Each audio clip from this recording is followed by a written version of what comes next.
Welcome in to the IDP show. I'm your host, Evan Ronda, contributor for footballguys.com and host of the IDP Game Theory podcast.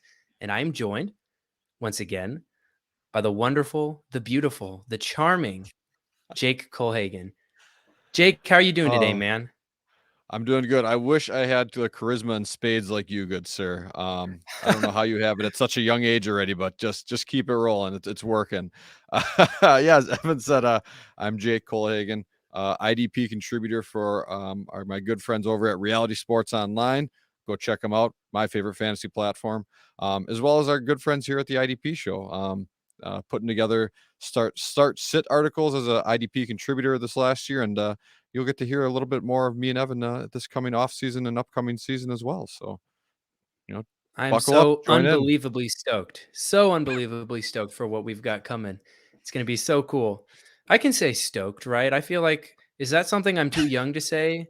Jake and I have been talking about, Cap. lingo, the Facts. youth Cap. facts. We're straight bussing. We're trying to figure out what language we're too old or too young to say. I feel like that was something that maybe stoked is a little bit more of an older generation kind of thing, kind of like radical, Oh, Maybe I'm God. wrong.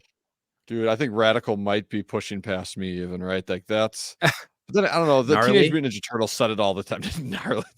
There we go. Now we're way past me. Oh Ooh-wee. Yeah. gosh. No, you Well, got that talk sweet about spot though. talk about being gnarly. I want to take a moment to talk about the crash course that you'll be doing before we actually get into the episode today, because it is an amazing resource. I haven't actually gotten a chance to share my thoughts on this. This has to be one of the greatest things that can be done for the IDP industry as a whole. And I don't mean that to inflate your overinflated ego as it is, but I think it's important that we give it its fair amount of hype. I'm actually going to throw this up here right now. The IDP crash course, Jake, I'll give you a sec to talk about it, but I think one of the greatest ways that people can learn something new is by experiencing it, asking Mhm. questions, and having dialogue with somebody who has experience in that area. So why don't you go ahead and give a quick breakdown for the listeners, kind of what the heck this even is? Absolutely. Well, just thinking about it, I mean, the first thing that comes to mind is tubular, right? So that's that's the kind of level of awesomeness that this will exude. No, but in all seriousness, yeah, this is something I've been, brainstorming on for several years now. Just for some background context, right? Coming into IDP, I was the kind of guy who was like, man, Terrel Revis is such a great cornerback, right? So he's got to be the best guy in my IDP squad. And then you go after these types of guys, and you really don't understand the game or the practice behind IDP in fantasy football until you really start to learn it the hard way at times. And I was able to power through that because I just have a general love of football and fantasy football. However, not everyone is able to stick that through. And what this crash course is hoping to provide then is really help understand key IDP concepts and those key measures within there that are utilized. So you can walk away from these sessions with a much more explicit idea and understanding of applying what you've learned and then taking it into your leagues and making it tangible for what you're trying to do, which is obviously bring home that IDP title, and rub it in as many people's faces as you can. So, and I think that's what this is really the goal of it, is to set out and do is bring people into that fold, let them do it in a conversational way as much as possible. It'll be more of a typing in the questions to the chat, but we have a full set of course content that'll walk through positional understandings, how to value those things. We bring in some of the IDP stalwarts in Kyle Bellafiel and Joey the Tooth that are going to give you just that wealth of knowledge and experience that they have in some more of those gray area topics, starting up an IDP league, evaluating rookies. So, I mean, there's so much going on that we had to put it into 2 days. However, the things that you're going to take away from it really are hopefully foundational things that allow you to be successful in IDP going forward. Jake, you got me ready to run through a brick wall, dude. I'm so excited. Where It's my real Robert quick, Saleh coming through here. Where can the listeners find this? In case they aren't familiar or didn't listen to the previous episodes where you talked about it, how are they able to get in on this?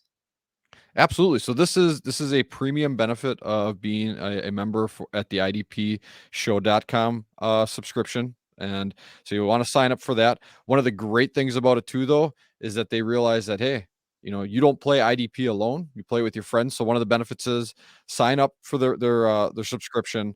And you get access to this as well as the ability to bring in 4 friends with you. As well as this being just a persistent resource, right? So it's going to be recorded. You can circle back to it, be like, hey, I remember they talked about, some sort of alignment thing for defensive backs, not really remembering exactly what it was. Hop back into it and take a listen, figure it out again. So work your way through it. Yeah, it's a great resource. We want it to be something that brings you value, not just in the moment, but over the life of it, over the life of your time in IDP. And yeah, just hope again, the biggest goal is to bring people into IDP and have them be excited about playing it because they understand what they're doing. Man, I love that. I think one of the biggest scares for IDP, especially that I think I've experienced, is right. You get people that are already in IDP and they're really, really excited to get new people in, so they have new people to beat, and just it can feel like you're being thrown into shark infested waters, and I'm sure that's an analogy that's really common with a lot of fantasy Right. football stuff. But having friends in the industry, having people that are there and they know what you need to know and how to help you be successful, I think it's really cool. It's really selfless in a way because right whenever you as a content creator share information with other people, you are inherently decreasing the advantage that you have over other people. And so, I mean, Oh there yeah. has to be a level of understanding and putting others above yourself. Again, not to inflate your overinflated ego there, Jake, but I think it's really cool and really admirable that you guys are putting this together. So massive kudos to you. Um, I'm ready to hop into this episode. I don't know about you. Let's go ahead and give the listeners a quick taste of what we'll be covering. So we've got 2023 IDP breakouts. Each of us have selected Yes, 5, sir. thankfully different players, so we don't have any overlap there. 5 different players that we believe are going to have a breakout season. And I understand that breakout is a very subjective term. So Jake, if you wouldn't mind, why don't you go ahead and elaborate by, what do we mean by breakout? What is a breakout? Right. So when you like you said, it's you do a great job of contextualizing all these things, Evan. So I appreciate that. But to provide some more to it, it's someone that's going to provide greater value than what's anticipated for them. So right now, it's off season. Values are kind of all over the place a bit. Things are going to happen. Free agency, rookie picks obviously is a big one. Potentially even trades and things can shift in the landscape can be completely different, 2 weeks from now. However, that said, there's an understood value in where these players land today. We'll try and frame that up for you to understand that current value, and really say, hey, the expectations is these guys are going to be ahead of that for you, given these sets of variables or circumstances that we see, and putting that all together for you to hopefully get in on these people in terms of best ball drafts, things that we're doing right now. Get in early on that value, start trading for them before that perceived value in the market shifts, or whatever else can happen. So we just want to help you be ahead of the curve, really. Yeah, I love it. And I think there's a lot of different aspects that play into what might cause these players to have a breakout season, whether that's just we believe they are getting better and will continue to improve, whether we believe that they underperformed relative to what they should have done last season, or if we just think they're going to get more opportunity. Kind of depends on a player by player basis. And that's why it's really cool that we have such a wide variety of players that we've selected here, because there are just so many things that go into what can cause a player to perform greater than expectations. So without further ado, which seems to be the line I go to all the time whenever I'm transitioning into these things. Without further ado, what is a do? Jake, what is a do? I don't know. Is that I the Shakespearean thing? I know there's much ado about nothing. I think that's a Shakespeare play. I think I Yeah, made an talk about appropriate reference outdated there. lingo. Oh my goodness.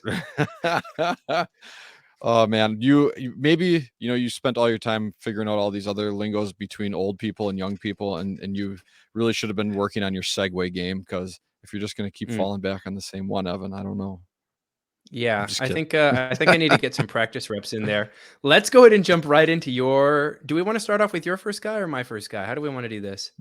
We want to start off with my first guy Oh, because I see how it is. that's just All what I right, want. So, all right. Let's hear it. but Let's hear yeah, your first guy. let's jump into it. So for me, number one, Azeez Ojulari, New York Giants edge rusher. For me, this is someone that, taking a quick peek just to set the landscape a bit.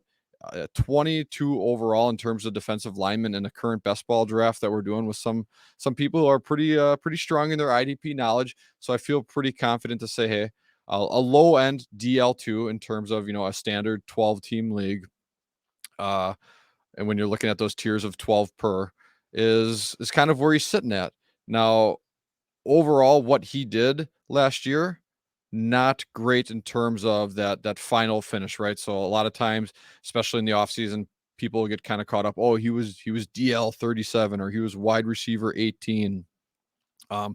And I don't think that his body of work from the 2022 season gives that picture very well.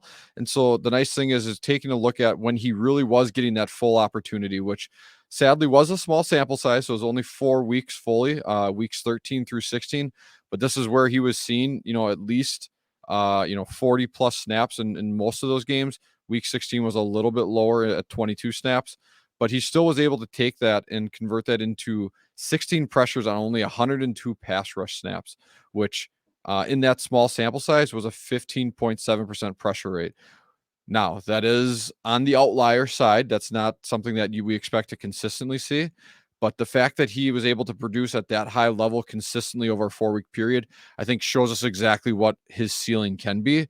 And then when you take a greater look at his body of work for the rest of the year, including some playoff snaps, as well as earlier in the year, weeks 3 and 4, when he was getting about 30 snaps a game. So getting into the rotation and utilized more heavily, that number came down to 12.9% pass rush pressure rate, which is still above league average. And I think kind of shows what that stabilized expectation for him looks like.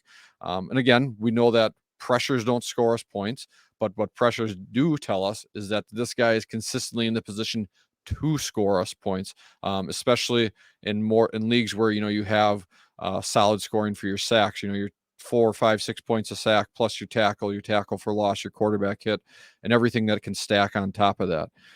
So all told, he just looks like someone who can do it. He just hasn't had the chance to stay healthy this last year, and then his rookie year before that to really put it all together.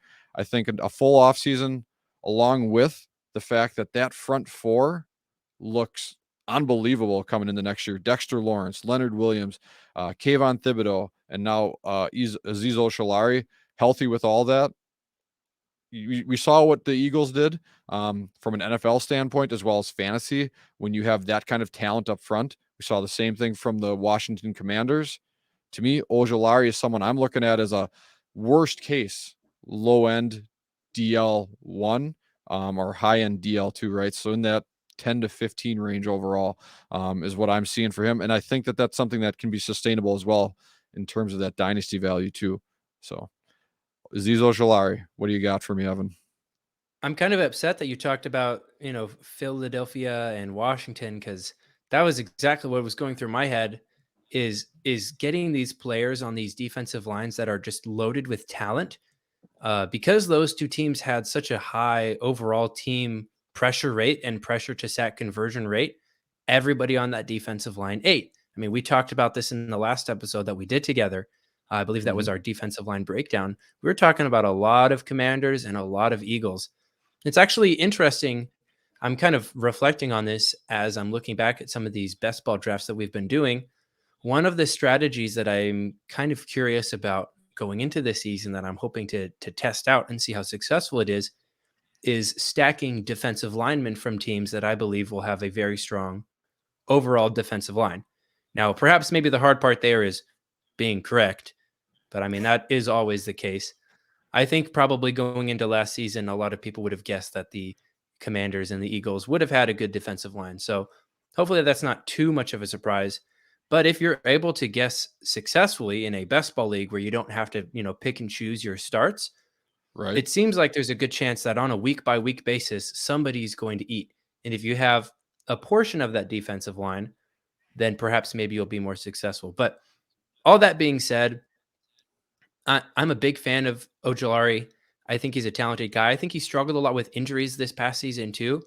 So if you Yep. find a manager that just goes back and looks at his game logs, they might see a lot of zeros in there and a lot of partially played games and just think, he's really inconsistent. He's really injury prone. And he's just, he's not going to be a mainstay in my starting roster rotation. I really don't believe in injury proneness, with the exception of a few specific injuries. But in his Mhm. instance, I don't think he has any more of a likelihood to get injured next season than any other player does. And so if you're able to buy him low or even just buy him at cost right now, I think that could be a very good investment, because as far as IDP goes, especially in Dynasty, those defensive linemen are the players that I like to invest in the most. Kind of like wide receivers on offense. I believe they hold their Yep. value for the longest, and I believe they're the most consistently valuable. What would you say to that? Oh, absolutely. You're spot on, especially that year to year translation of value. You see the assets are so much more fluid, right? For you to be able to start them week to week, as well as for you to be able to move them in pieces to try and complete trades or whatever else it is that you might be wanting to do with your roster. So, yeah, I'm always looking at trying to maximize the value on defensive line and wide receivers. And again, this is one where I'm in on Ojulari, and I'm hoping to buy as many shares as I can. Awesome. Well, I'm going to go ahead and just talk about my first defensive lineman here, since that seems to be what we're talking about. And my guy, I think you'll notice that this tends to be a trend later on. I won't spill too much, but Arnold Ebiketie, the edge for the Atlanta Falcons. Now, going into last season, he was drafted as the DL 69 on average in 2022 best ball drafts. In the one draft that we have finished so far this season, he went in the 12th round, and this is in a sleeper draft that has only IDPs. So he's going around guys like Preston Smith and Justin Houston, Leonard Williams, Randy Gregory, after them, just a little bit before Danico Autry and Chandler Jones and Damone Clark. So, I mean, you tell me, do those guys all sound like they have a lot of upside? I may or may not like Preston Smith, for example, but I think Arnold Ebiketie's situation is bound to improve in a way that should vault him up value wise. Now, he didn't have an incredible rookie season. He finished the year with a 64.5 overall PFF grade, but that was the best for any edge rusher on the entire roster. So while that's not saying much, that entire defensive line was pretty bad. The only really other bright spot was a Grady Jarrett, who has always been a very reliable defensive tackle. Now, where the Falcons are in the draft, I think there's a very good chance that they add an edge rusher or at least a defensive lineman in the first round. Now, I'm not going to put all my chips on the table for that, but I do believe that there's a chance they improve on the defensive line, considering that is one of their greatest areas of weakness. And if their defensive line improves a little bit, I would imagine Ebiketie improves along with it, kind of like what we were talking about as far as overall defensive line pressure rate. It's just hard to be worse than what they did last season. Now, Ebiketie had the second or third most snaps on in the edge group, but he had the second most pressures and barely behind Lorenzo Carter, who played about twice as many snaps as he did. And so he had a pressure rate of about 9-ish%, which isn't mind boggling by any means, but I would expect that pressure rate to improve just as he continues to get more experience in the league. And so while I don't expect him to be quite as high of a producer as Azeez Ojulari, somebody who I expect to be very good on a defensive line that I expect to be very good, I do expect him to be better this upcoming season and at a rate greater than probably what a lot of people expect. So that's why I've got him called out here. Jake, what do you think about that? I like Ebiketie. He was a talent. I think that he showed some real potential coming in to the year, but just yeah, that defense as a whole left a lot to be desired. So I like the call out because based purely on talent alone and what he's shown from year one in his first year here, he's going to get an opportunity next year. I don't think that they're going to invest that much in the draft that they'll find a way to squeeze him out unless they really nail something late in the late rounds. But at worst case, he should somehow be, again, the number 2 in there, but just, increase those numbers or see those numbers increase by volume alone, and which would make him very viable, especially comparable to some of the names you were throwing out there in terms of best ball draft. I mean, I think you said Leonard Williams in there. That's the only other person where I was like, I could see myself maybe starting them. So, yeah, Yeah. I think that's a great call out and a great value, especially at that spot. I will also add the only other guy on that defensive line that saw a significant amount of snaps was Lorenzo Carter. And Lorenzo Carter is an unrestricted free agent. So they are going to have a need. There's a vacancy for, 900 something snaps that somebody has to fill. Now, will it be a first round edge rusher? Maybe. I think there's a very real chance that that is it. But I also believe that with improvement, Arnold Ebiketie will also increase in his opportunity to have some volume as well. Let's go ahead Yeah. and transition now into your second defensive lineman. Why don't you go ahead and tell us about him? All right. Well, we went from some young guys uh, taking some steps forward to one of the vets out there, and Leonard Floyd. So Los Angeles Rams edge rusher. Leonard Floyd, for me, he really stepped up in a big way, especially after the absence of Aaron Donald. So a bit of the inverse here. You had someone who was potentially thriving due to some of the other talent around the line there, but you look at what he did from just the second half of the season from weeks 10 on, so 10 through 17, he was the 5th most total pressures in the NFL with 34.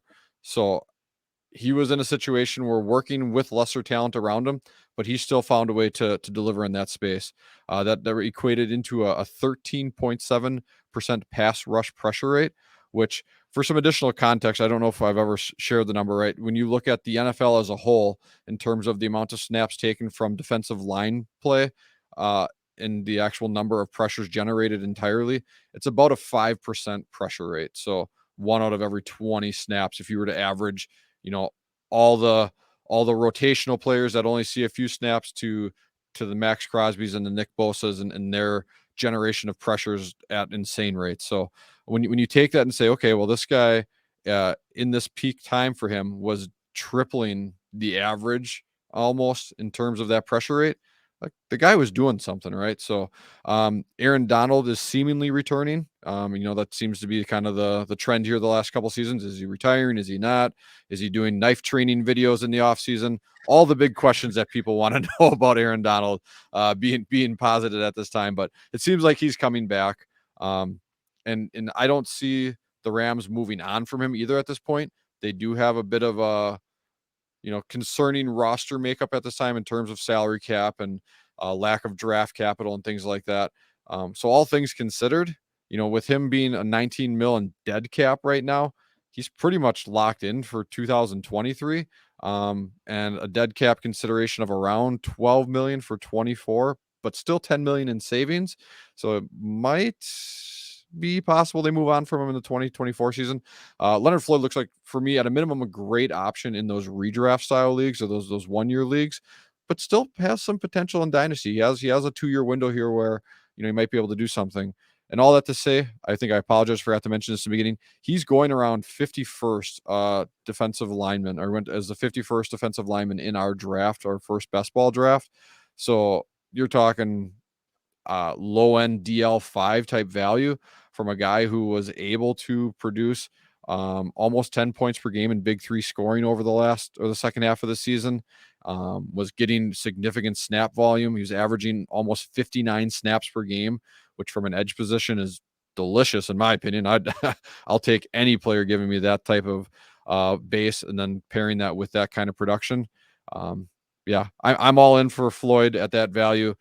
He should be someone that could probably be a plug and play starter for sure as a DL3, possibly even a DL2 type level, right? That top 25-ish range.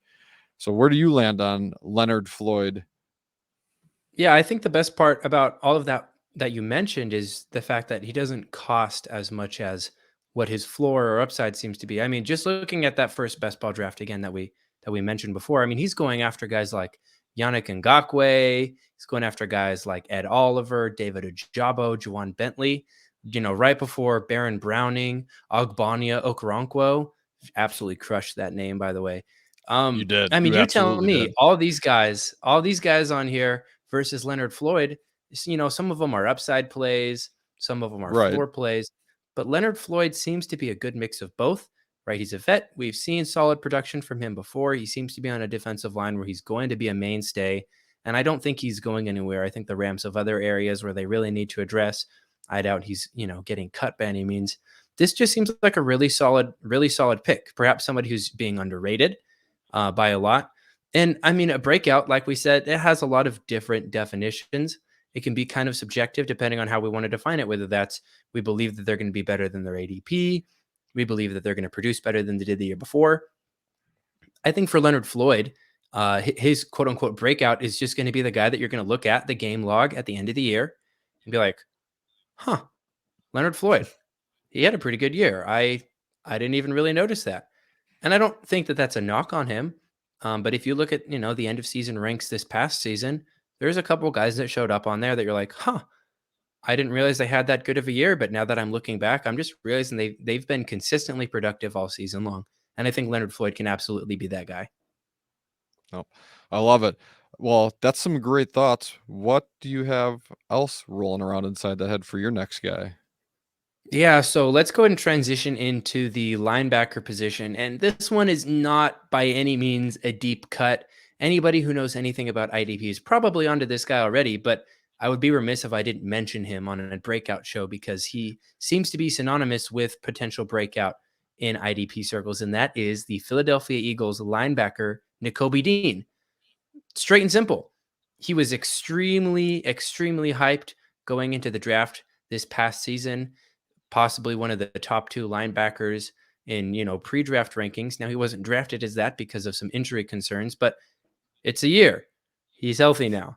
And the two guys that took snaps above him are both unrestricted free agents in TJ Edwards and Kaiser White. Now, I don't expect the team to sign both players, and they seem to be ready to have Nakobe Dean step in to a starting role. And he actually graded pretty well, too. Now, he only played about 47 snaps on the course of the season because they didn't need him to play that much because they were doing so well. And if it ain't broke, don't fix it. But he was obviously a very hyped player coming into the season, and he's still being drafted relatively low. Let's actually see on this draft board, if I can pull it up, where he was taken in our most recent best ball draft. Dean, he was drafted about halfway through the 7th round. So just after guys like Pete Werner, Jermaine Pratt, Tremaine Edmonds, Willie Gay, just before guys like Jack Sanborn, Demario Davis, Levante David, Shaq Thompson, Bobby Okereke. So he seems like an upside play, right? Somebody that we expect to have a lot of volume at the position, but low enough that people are still a little unsure. Now, this was also a draft full of a bunch of sharks who are going to do what they do, which is be really smart and draft players where they ought to be drafted. Nakobe Dean might not necessarily be drafted as highly in other leagues full of people who aren't quite as up to date as you, oh listener, are.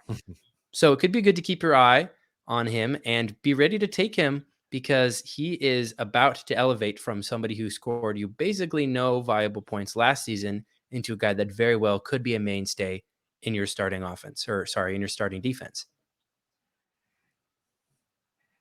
I love it. No, I love it. The one thing I'd love to throw in there too is I forget if it was week 17, week 18. There was a point where he came in where he saw kind of the bulk of some of those snaps in a single game in terms of actual linebacker play, not special team snaps. But they gave him the green dot. That's a strong indicator of someone who's going to be out on the field for most, if not all, of the snaps as well, which is a beautiful baseline to have. When you can see that 100% snap count for your linebackers, that's just chef's kiss. I mean, that's You'd love to see it. Hey, yep. talking about sophomore linebackers, why don't we go ahead and jump into your next guy? Ooh, someone's been practicing their segues in between takes here. I like it.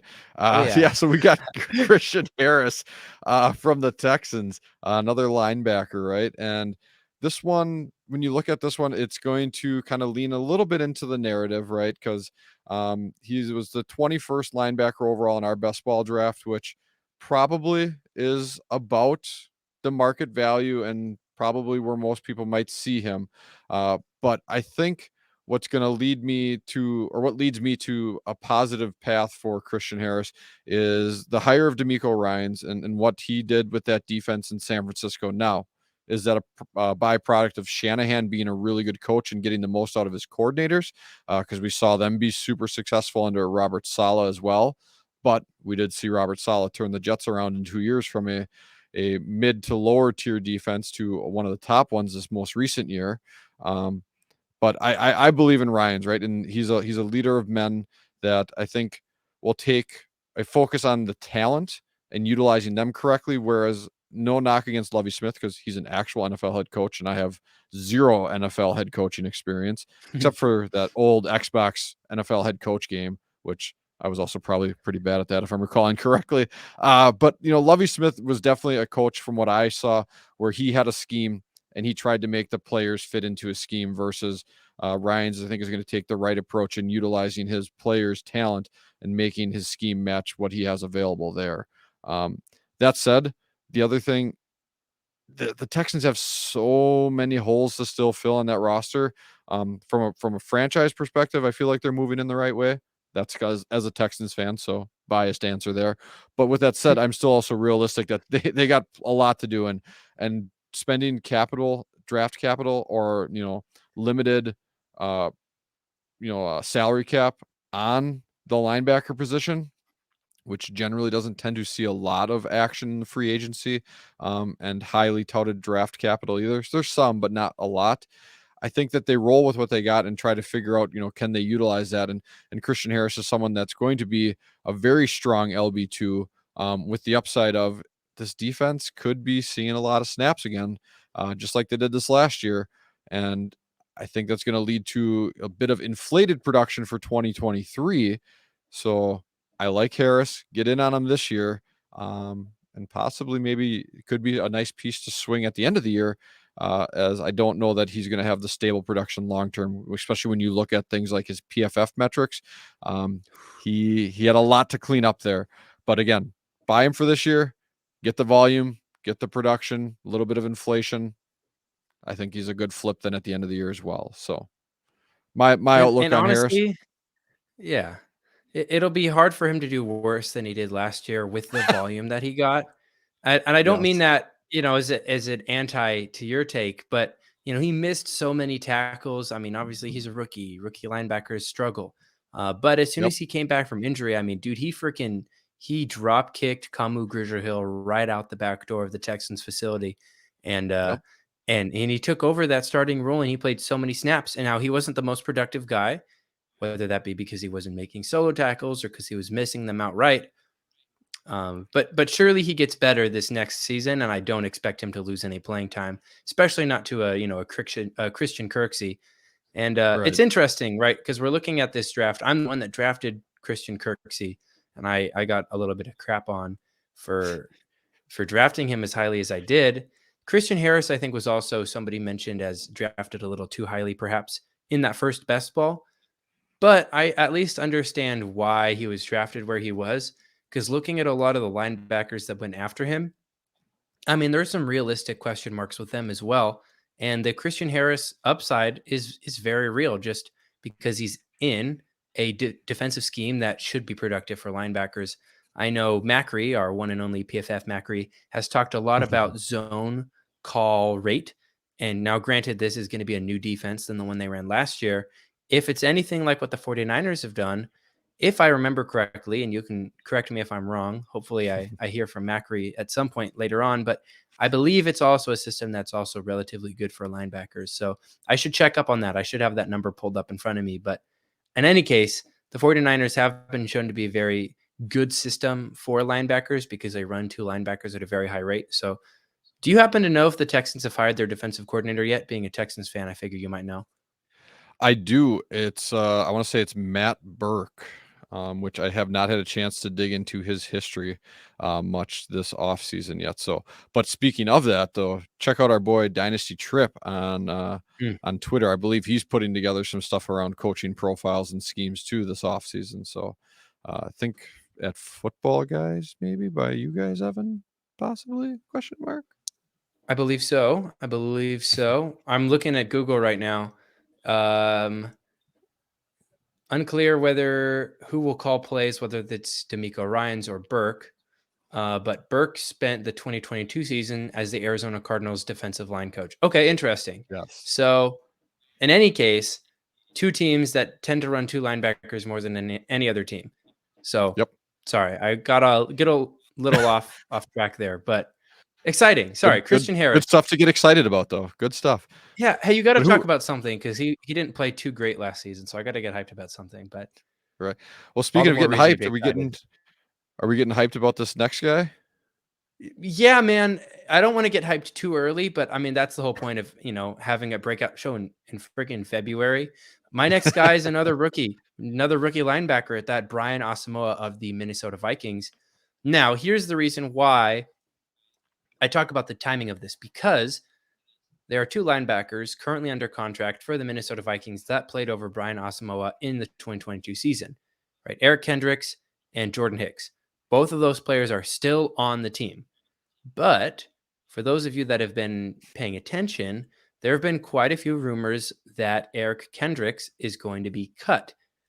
Now, I don't know exactly how soon that's going to happen, but your time is ticking as we speak. So, as far as buying Asamoah, you probably want to do that sooner rather than later if you're able to. Now, again, smarter managers are probably already plugged in and understand what kind of value Asamoah possesses. But he was a third round pick last season and hit a 78.8 overall defensive grade for the Vikings, which is actually the highest grade out of anybody in their linebacker core. Now, he only played 121 snaps to Eric Kendricks' 1,166 and Jordan Hicks' 991, but that's a lot of available snaps should should Eric Kendricks be on his way out. And that's one of the reasons why I think he can be an actually good buy low breakout candidate, not just breakout candidate, but a buy low breakout candidate. Because a lot of these breakout candidates, kind of like Nakobe Dean, for example, there's a general relative consensus level of what this player's value is and what the range of outcomes could be.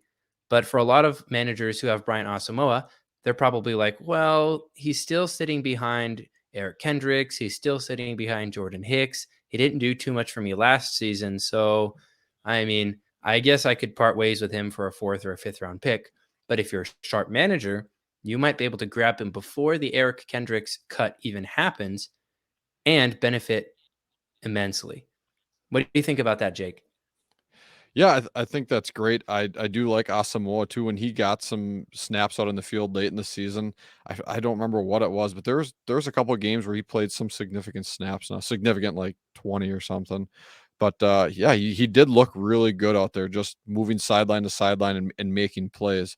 Looking at his contract situation, specifically Eric Kendricks, that is, there's no real timeline to the benefit, right? Like there's like the pre-June 1st cuts or trade type approach to things can affect, the value of the contract and what it does.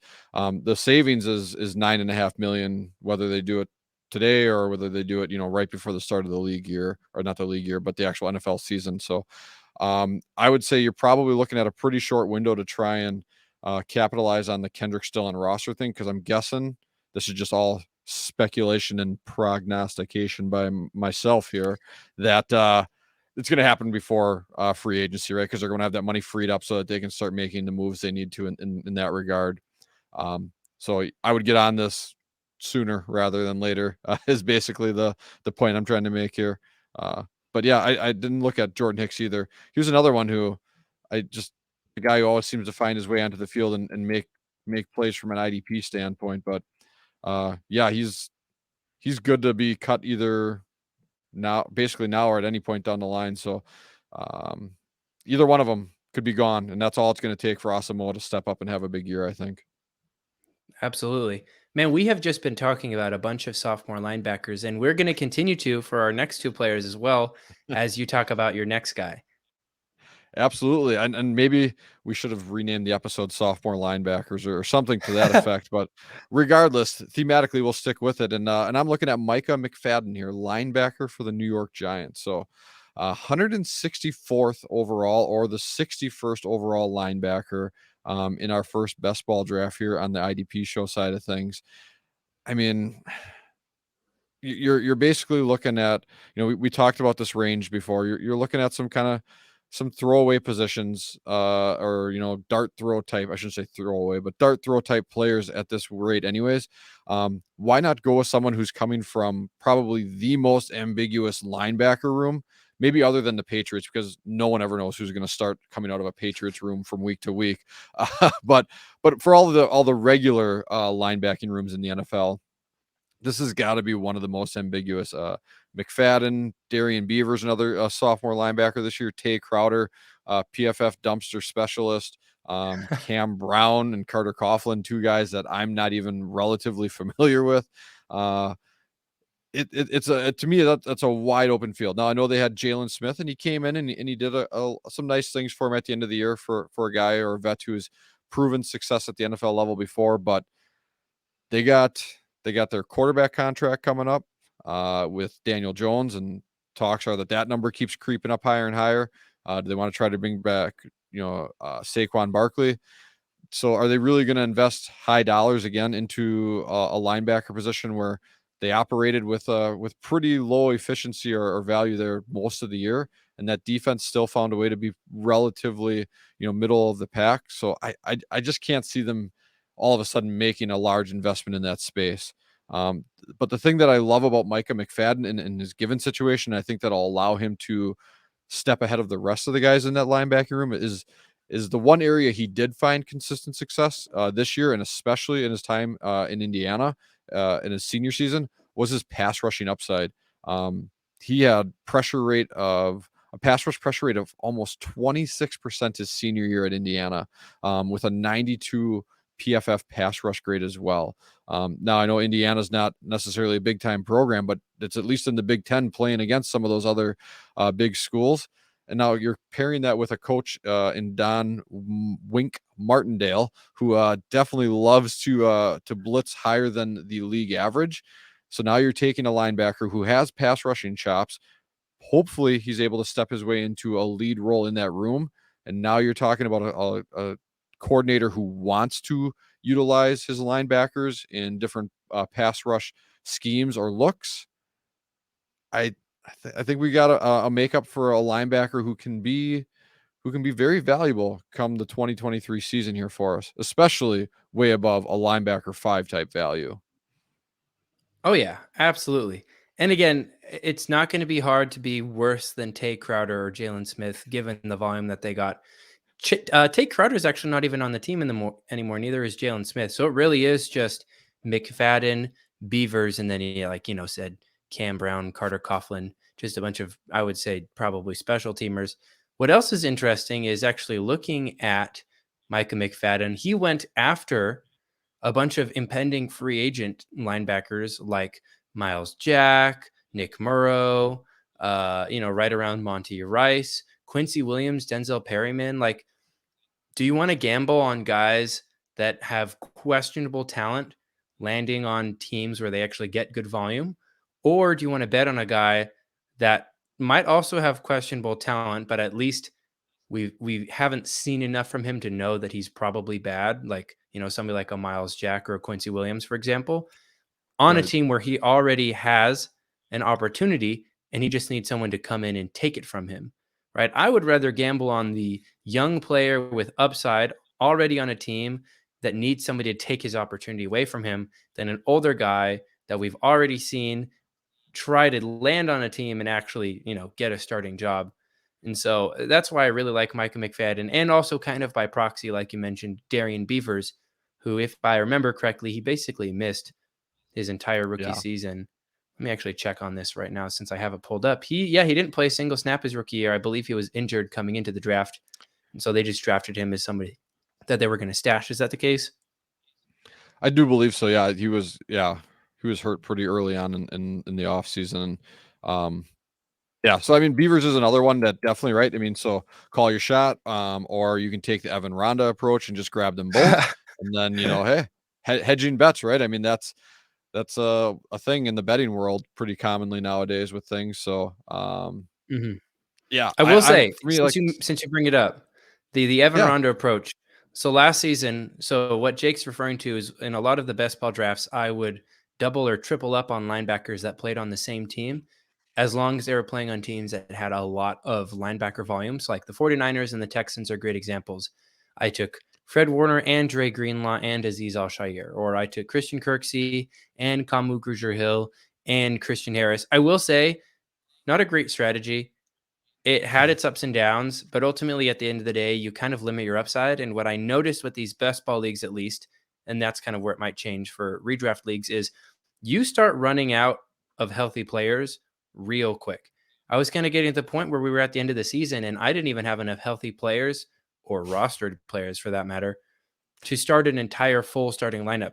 Because if I have Kamu Grugier-Hill, who's now a special teamer for the Cardinals, and Azeez Al-Shaair, who's playing like 2 snaps a game for the 49ers, and a bunch of other guys who are already long shots, like Eric Harris from the Falcons. Who is he exactly? Right. I'm running out of players that are playing any snaps at all. So I think kind of what I'm looking at for this season, sorry to cut you off and kind of take this down a Oh, bunny good, trail, good. but players who have safe, secure roles, even if it's a limited role, over a player who has the upside of a full-time role or the downside of nothing. Pick and choose which players you want. I think it's good to have both and getting a good Mhm. balance, especially in a best ball league where you don't get the opportunity to manage it. But I think maybe in a redraft league, if Beavers and McFadden are both super cheap, this might be actually a better opportunity to hedge your bets and get both of them because both of them are cheap. And if one of the guys ends up just losing his job and not playing, you can just drop him and add somebody else. Versus in a Right. best ball league, you only had so many draft picks. You had to pick a guy, and now you've got him on your team for the entirety of the season, and he's going to consistently put up zeros for you. Right. And I mean, the nice thing is too, I mean, there's plenty of uh teams that end up having, 2 linebackers run out there consistently, even if, it's not 2 full-time 3 down linebackers, right? That Beavers and McFadden could hypothetically both be valuable assets too then. And worst case, worst case neither hit, but I mean in the realistic situation, there's probably the likelihood of at least one of them coming out of that linebacker room and seeing, significant snaps in the 70 to 80+% range for the season for him, barring obviously injuries. But I yeah, I'm fully in on those ambiguous linebacker rooms. I mean, and I feel like that was a big theme this last offseason, especially in like the running back space, right? Like Hmm. buy into that ambiguity a little bit. That's the best way you're gonna maximize some of that value. You can absolutely miss, but if it was, that easy, you guys probably wouldn't be listening to people like us to try and give you a little bit of help. So Exactly. I love that you mentioned that ambiguity. You and I know, are both big fans of JJ Zacharyson and his podcast, the Late Round yes. Podcast. He did a big study this past season talking all about running backs, and I don't want to spoil it for you. Go check it out if you care. But basically, talking about the fact that there is a lot of value in ambiguity, and if you can call your shot and call it correctly, or better yet, use predictive data to correctly call your shot at a higher rate than your opponents can, you're going to profit big time. You were talking about defenses that tend to use 2 linebackers at a high rate. And I think that is a great segue into the last linebacker that we're going to talk about on the show today, which is another sophomore, once again, Terrel Bernard of the Buffalo Bills. Now, Terrel Bernard is in a situation a lot like Brian Asamoah, where he did not play a lot last season, but is in a situation where he's looking to play more this upcoming season. Now, the reason why I say that is because the guy starting over him, Tremaine Edmonds, is an impending free agent. Tremaine, right? I always get the Edmonds brothers mixed up, and if I'm not looking at his name, I'm afraid I'm going to say like Terrell or something. He's Trey. Tremaine from Buffalo. Terrell is in Pittsburgh, and I don't know where Trey ended up. I think But they're the all last team he triplets ended too. on, they're triplets. Oh my gosh. I know Trey was Yeah. on the Steelers with his brother for a period of time as like a backup running back, but Yes. he's probably out of the league at this point. But anyways, not Brian Asamoah, Terrell Bernard. He got one game where he really had the full-time workload, which was in week 9. And I believe that was actually the game that Josie Joel missed. Um, But in that game, he got a 73 PFF grade. He got 4 solo tackles, 4 assist tackles, at least according to PFF. And I understand they calculate tackles a little bit differently than, the actual stat providers, but that's just what I'm reading off of. So, roll with me there. But he got a lot of playing time and he graded out pretty well. Shoot, man, it's a really simple call. He was drafted relatively highly. He was a 3rd-round pick, and he's set to get some more playing time, assuming that the Bills do not re-sign Edmonds, and I don't expect them to. Yeah, that's pretty simple, dude. I don't really need to get too much more into it. He's not being drafted super highly. He's getting drafted. Well, I don't know how accurate of an ADP this is because I'm the one that took him, and I might have overdrafted him because I'm excited. But I took him in the 11th round. Right before guys like Alex Singleton, the tackle efficiency king, and Ernest Jones, everyone's darling. Right after guys like Chad Muma, right, the sophomore linebacker for the Jags, and Malcolm Rodriguez, the guy that we're all really excited for from the Lions, who, by the way, another breakout opportunity. We didn't talk about him, but if Alex Anzalone's gone, look out for Rodriguez to see some more value. But anyways, Terrel Bernard, he's being drafted relatively late. He didn't play a lot last season, so I think if you can find a way to indicate that you would like to trade for him without, tipping off your opponent that he's impending value. I think that's one of the hardest parts about buying low on players in general is just, right, if I DM you and say, hey, man, I'm going to trade for Terrel Bernard, you're going to be like, why? Why do you want Terrel Bernard? What do I not know about Terrel Bernard? So, hey, that's something me as a manager I'll need to work on moving forward a little bit too. I've done that too many times. But if you can make a trade and just kind of throw Terrel Bernard in there, shoot, I guess we can just put that guy in there. I don't know. You as a manager, you can flex your own trade skills in these, in these opportunities. But finding a way to add Terrel Bernard at his current value, or even at his previous perceived value as the season was ending when he wasn't playing really any snaps, and just taking a shot on him because I believe he is going to be the guy next season. I'll also add, sorry to continue to go on, but Tyrell Dodson, I believe is his name. Tyrell Dodson. Yes. Yeah. So I got a huge mix up on my podcast last season because I got Tyrell Dodson and Terrel Bernard mixed up. And so I was doing a weekly preview talking about, which linebacker was set to increase in value. And Dodson was the guy that played more when Edmonds missed time, I believe. And Bernard was the guy that played more when Joel missed some time. And so one of the guys got injured and I misquoted whoever it was. Yeah. Sorry. Did I say Milano Joel? was out. Yeah. I always get. All right. I'm going to Because call you were talking about here. Singleton, right? So you're talking Singleton, you had that greasy hair in your mind and you're just like, yeah, I can't stop thinking about it. Jake, I'm going to be honest with you. I'm going to be honest with the listeners. That's not the reason why. The reason why is because they're just both white linebackers, dude. It's pretty simple. Josie Jewell and Matt Milano are both white guys. That's all I got for you, dude.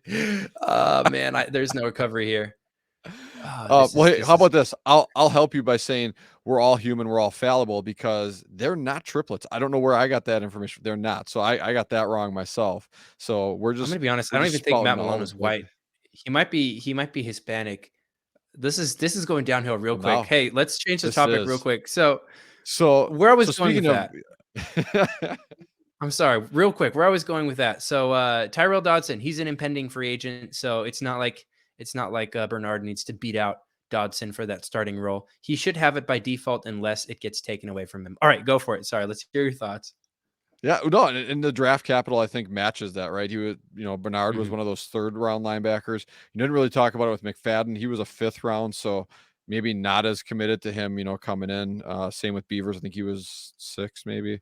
But like Asamoah, Christian Harris, these are again 3rd round draft capital type linebackers where, it's not obviously the extent of a Devin White who goes 5th overall, right? Where he's got the leash for miles in terms of poor PFF grades and Warren Sapp telling him he shouldn't even wear the captain badge anymore.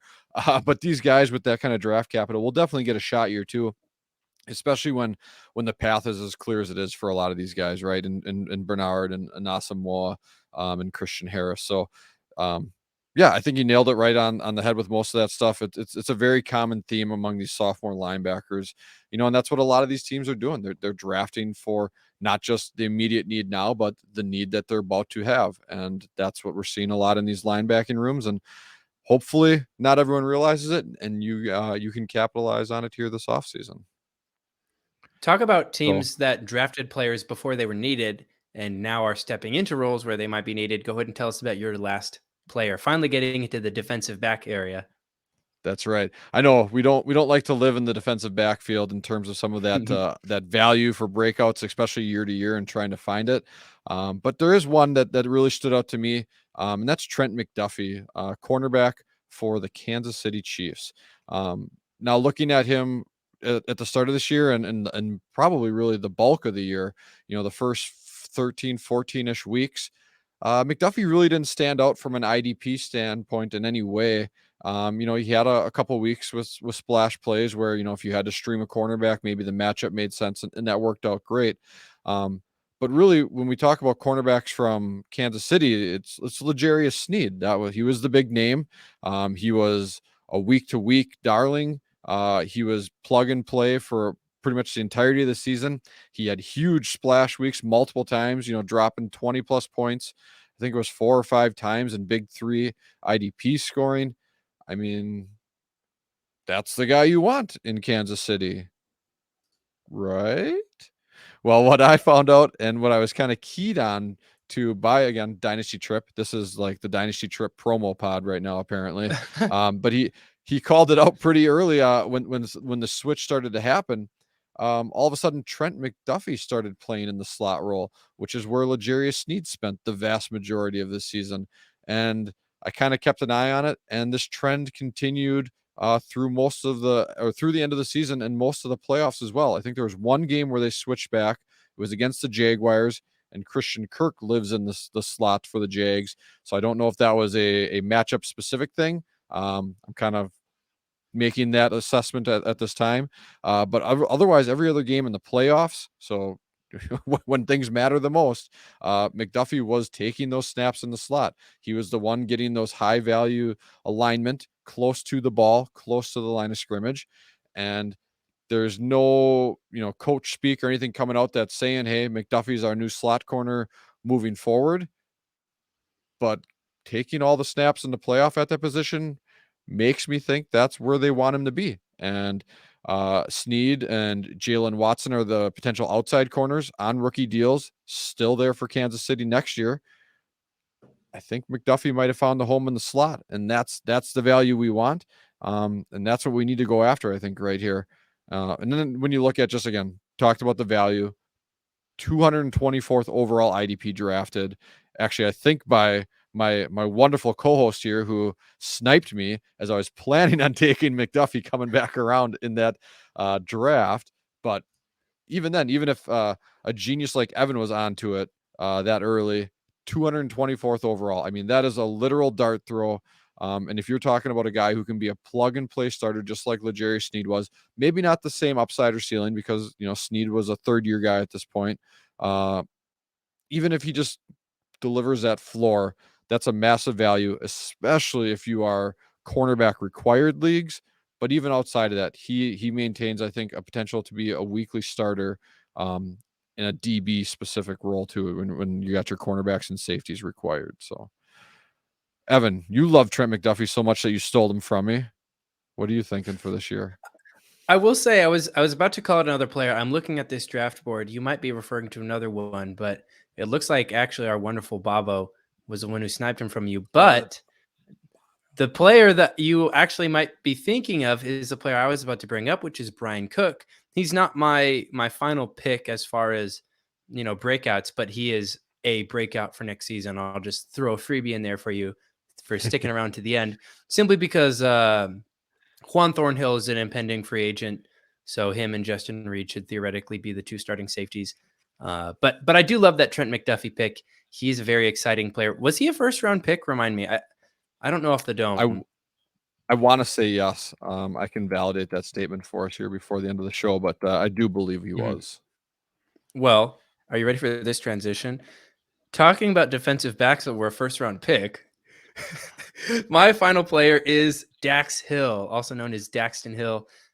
His name is different on different platforms. It could be DAX or it could be DAXTON. Look, you can figure it out. You're smart. Dax Hill, he's the safety for the Bengals. Now, those of you guys that were doing some pre-draft research before last season, I'm sure are very familiar with him because he was a very exciting player coming into the draft. But then he got drafted by the Bengals. And as we know, they had two safeties that played above him. And so it made it very difficult for him to actually get any playing time. And interestingly enough, the only week where he actually did get significant playing time was in week 15. And I believe, correct me if I'm wrong, I'll have to pull Mike Hilton up too, but I believe Mike Hilton was out that week. And so Dax played slot corner for that game. He played 66 snaps and he played 55 of them. 55. If you know, you know. That's all I'm going to say. 55 snaps in the slot. I know you know. But man, he's a versatile player. That I know for sure. And so the reason I call him out here is a breakout. Number one, obviously, he had a lot of draft capital, right? He was drafted in the first round, but Jesse Bates and Von Bell are both impending free agents. Now, one of them might get tagged. They might even sign a player, but I don't think that they have enough money to retain both safeties, nor do I really feel like they want to, considering that they have Daxton Hill waiting in the wings, along with a bunch of other defensive backs to really bolster that group. I mean, they have Chidobe Awuzie or Chidobe Awuzie, depending on pronunciation, who's coming off an ACL. I think they still have Mike Hilton under contract. I know Eli Apple is a free agent, but Cam Taylor-Britt really showed out for the second half of the season. And so maybe if they believe that they can roll with Cam Taylor-Britt and Chidobe Awuzie as their outside guys and Mike Hilton as their slot, maybe they believe Daxton Hill will be one of their safeties and they'll just tag the other and boom, they'll have their secondary. We'll see how it actually pans out, but I firmly believe that Daxton Hill is not being valued enough as he ought to be. Now, again, just with all these other players, if the person that has Daxton Hill is smart, they probably know what Dax is worth, but it can still be worth, testing the waters anyways, just in case, because, at the end of the day, there is still some risk involved in the eyes of somebody who is, rostering Dax Hill because they don't know for sure. But I'm here to tell you, I would put a lot of money on Dax Hill being a starter for the Bengals next season, and I think you should invest accordingly. I think that's great. And I think one of the key things to keep in mind is I think you're right. They'll probably find a way to bring back one of Jesse Bates or Von Bell. But depending on who they bring back, I think they have flexibility in that regard too, because Hill has shown the ability to play kind of more towards the line of scrimmage in the slot or even somewhat in the box, not as well as Von Bell has in his time, but he's also shown the ability to play deep too in his college days. So the Bengals can really say, hey, what's the right overall team dynamic for us to do this in terms of roster, salary cap, and what have you. But really pay attention to which one they do keep, because, you could see Hill's value skyrocket even more if they say they want to keep Bates and they're like, yeah, Hill's the guy we're going to maybe push down into the box more or work in some of those more sweet spot alignments in the slot or along the defensive line. So just kind of an additional side note to see where that value truly could reach for Dax Hill this upcoming year. That would be exciting. And because of the season of giving, mid-February, that's what they say. I'll throw another freebie out there. Jermaine Pratt, impending free agent linebacker for the Bengals. He was a limited rotational guy, but he was the second guy behind Logan Wilson. Theoretically speaking, Akeem Davis-Gaither is set to inherit his role. I'm not super confident that he's going to be the one. I think they either sign Pratt to another deal or they, just add another player. But in the off chance that they don't do either of those things, Akeem Davis-Gaither should see Jermaine Pratt levels of usage next season. And if you want to, he's probably on waivers in most leagues, but, if you want to take a shot on a guy and just see what happens in free agency, hey, go for it. There's another freebie for you. What do you think? I do love it a lot. Yeah, Gaither's on his rookie contract still, it looks like. So he's good for 2023 here. The biggest thing that I think the biggest variable in all of it is the Joe Burrow extension. With the way quarterbacks are paid nowadays, consuming 18 to 26% of the entirety of the salary cap. So a 53-man roster, 25% of it's gone by one player. Yeah, there's a lot that can happen or not happen in terms of talent being there or brought back or brought in. So having those pieces that are in the wings waiting to step up at a value for the team is key and really, really big thing to pay attention to, as I think you've really brought to light here today. Well, awesome. I'm glad we were able to power through this in only an hour. I think that should be a new record for us. Now, I think we've only done about 2 or 3 episodes together. So, listeners, don't get too comfortable with this short of a podcast. I'm sure we will have much more banter in the future. But man, I'm hyped. We got to get through 10 players with a couple bonus ones, all players that we expect to be better next season. I think we should just run through them real quick. I'm just going to read off this list just so that people that listen to the end can have a quick refresher for all the guys we talked about. We've got 4 edge rushers. We've got Azeez Ojulari from the Giants, Arnold Ebiketie from the Falcons, and Leonard Floyd from the Rams. We got a couple linebackers. We got Nakobe from the Eagles, Christian Harris from the Texans, Brian Asamoah from the Vikings, Micah McFadden from the Giants, and Terrel Bernard from the Bills. And then 2 defensive backs, 1 cornerback and 1 safety. So that corner is going to be Trent McDuffie from the Chiefs, and Daxton Hill is going to be the safety from the Bengals. So if you listen to the end, thank you guys. We appreciate it so much. Jake, what do you got coming up that we need to be hyped for? I know you got something. Why don't you go and spill the tea? Sure. I mean, I'll say it again. Talked about it earlier. We got the crash course coming up. That's the big one. So that's February 28th. So not too far away. We're just around the corner here, depending on when you're listening to this. With the second session will be on March 7th, 8 p.m. Central, both days. You know, like I said, the Q&A is kind of the thing I'm really excited for, to have those back and forth discussions in there, but it will be recorded. So even if you're checking this out for some reason right at the start of the NFL season, wherever you're way behind and just catching up, it's a resource that's evergreen. You can get it through the IDP show subscription and membership. So check that out, get into that. Other than that, mostly just working through some off-season series with John Macri. I'll be popping in for his buy sell on the NFC side. I think you have the AFC side, if I'm recalling That correctly. I do. That you do. Other than that, just putting together some articles throughout the season. Nothing that's set in stone yet, but just keep your ears to the ground, and you can check me out on Twitter at Jake Kohlhagen. Always love talking ball there, and I'll keep you up to date on anything I got coming out. What about Awesome. yourself, Evan? Yeah, like you mentioned, I'll be coming on actually next week with John Macri. Can you believe it? I've been doing this for as long as I have, which feels like so long, but in reality has only been, a season or 2. But I haven't done a podcast solo with John Macri yet. So I'm really excited that we both get a chance to hop on with one of the great minds in the IDP world. So that'll be really excited. I think I have the AFC buy sell. So I'm gonna be getting to break down some players there, and we'll see what we have coming on for the rest of the offseason. I'm sure there'll be some more things. We obviously have the NFL draft and some preparation that is associated with it. And in the meantime, I know you and I are both active enough on Twitter. Hey, you give yourself a lot of crap for being old and out of date with the young terms, but hey, you're on Twitter and you're active on Twitter, and that is a massive W. So congrats there for being an active Twitter user. That's very helpful. Hey, and that's coming from someone in their 20s. So I mean, that's a win right there. I'll take it. Oh, I'll heck hang it yeah. up on my fridge. My wife will be proud. I'll send you a tweet. I'll at you and I'll be like, hey, congrats to at Jake Kohlhagen for being active on Twitter in your 30s. Big, massive W. Straight boolin'. I don't even know what I'm saying anymore. Speaking of Twitter, hey, you can find me on Twitter at IDP Evan if you want.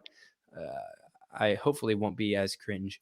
I try not to flood your timeline with too much unnecessary information, but I'll be doing some tweeting for whatever happens in free agency. Like, for example, the Titans just cut Zach Cunningham today. And so if you have my tweet notifications turned on, or even if you just follow me, you'll know that because they cut Zach Cunningham and because they don't have Joe Schobert and because David Long is a free agent, the only 2 linebackers on their roster that played any snaps last season are Monty Rice and Jack Gibbons. Now, I don't expect them to roll with just those two guys going into next season, but that's valuable information. And you can see that if you follow me on Twitter. So just throwing that out there as a self promo. Jake, man, I think it's about time we wrap this baby up and hold on to our championship 1 hour podcast timer award. Any last thoughts you want to have before we close this thing up? Nope. Just appreciate you, the listeners. I appreciate you, Evan. I appreciate the IDP show for giving us this space to do this. I'm excited to keep working with you here and excited to keep talking to these fine folks out there in IDP land. Heck yeah. Listeners, thank you guys for tuning in. Again, if you have any questions, don't hesitate to reach out to either of us or any of the other guys at the IDP show. We do truly love connecting with you.